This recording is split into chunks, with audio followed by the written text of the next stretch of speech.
24th November আমার আর সুদীপের marriage anniversary. দেখতে দেখতে 5 বছর কাটিয়ে ফেললাম। কীভাবে যে দিনগুলো কেটে যায় ভাবাই যায় না, তাই না? বছর ঘুরে যাচ্ছে। আর তারপর সকাল সকাল সুদীপ নিজের জন্য একটা ঘড়ি অর্ডার করেছিল। আমি ওকে অ্যানিভার্সারিতে একটা শার্ট গিফট করেছিলাম আর ও আমাকে এই টপটা গিফট করেছিল। তো মোটামুটি দুপুরবেলাতে আমি সব কিছু রেডি করে রেখেছিলাম। বিকেলে আমাদের একটুখানি ছোট্ট করে প্ল্যান রেখেছিলাম, একটুখানি ডিনার ডেটে যাবো বলে। ডেটে তো আমাদের আর যাওয়াই হয় না। আর এখানে আমি কয়েকটা রোলার অর্ডার করেছিলাম ফার্স্ট টাইম। ভাবলাম চুলটা যদি নিজে নিজে একটু কার্ল করা যায়। অনেক কষ্ট করেছিলাম, বিশ্বাস করো। কিন্তু হয়তো আমার চুলটা ভীষণ বড়, তো সেই জন্য একটুখানি ভলিউম অ্যাড করেছিল, কিন্তু খুব বেশি এরকম কার্লস টাইপ হয়নি। বাট যাই হোক, তারপর রেডি হয়ে বেরিয়ে পড়লাম। আমরা কোথায় যাচ্ছি? আমরা যাচ্ছি আজকে লীলা প্যালেস।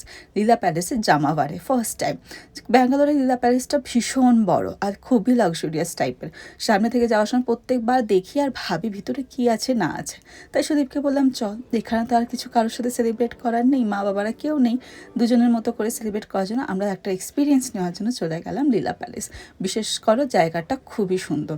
যদি আমরা ওদেরকে আগেই মেনশন করে দিয়েছিলাম আমাদের অ্যানিভার্সারি সেলিব্রেট করতে আমরা আসছি, পারলে টেবিলটা একটু ডেকর করে দিতে, কিন্তু ওরা সেরকম কিছু করেনি। ক্যান্ডেলটা সব টেবিলেই জ্বলছিল, বাট জায়গাটা নিজের মধ্যেই এতটা সুন্দর ছিল যার জন্য অন্য কোনো ডেকোরেশনের সত্যিই কোনো দরকার পড়ে না।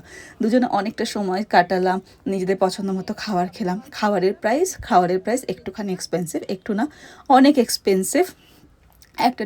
একটা ডিশই তুমি বলতে পারো 1,500 2,000 থেকে স্টার্ট।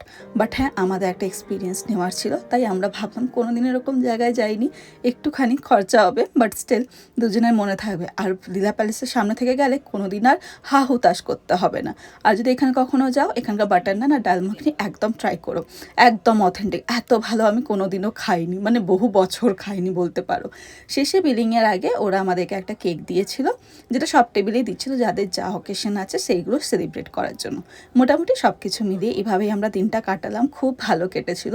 আমি তো রেকমেন্ড করবো, যদি তোমাদের বাজেট একটু থাকে, নিজে একটা কোনো অকেশন তোমরা লীলা প্যালেসে গিয়ে একবার ট্রাই করে দেখো, খুব ভালো লাগবে।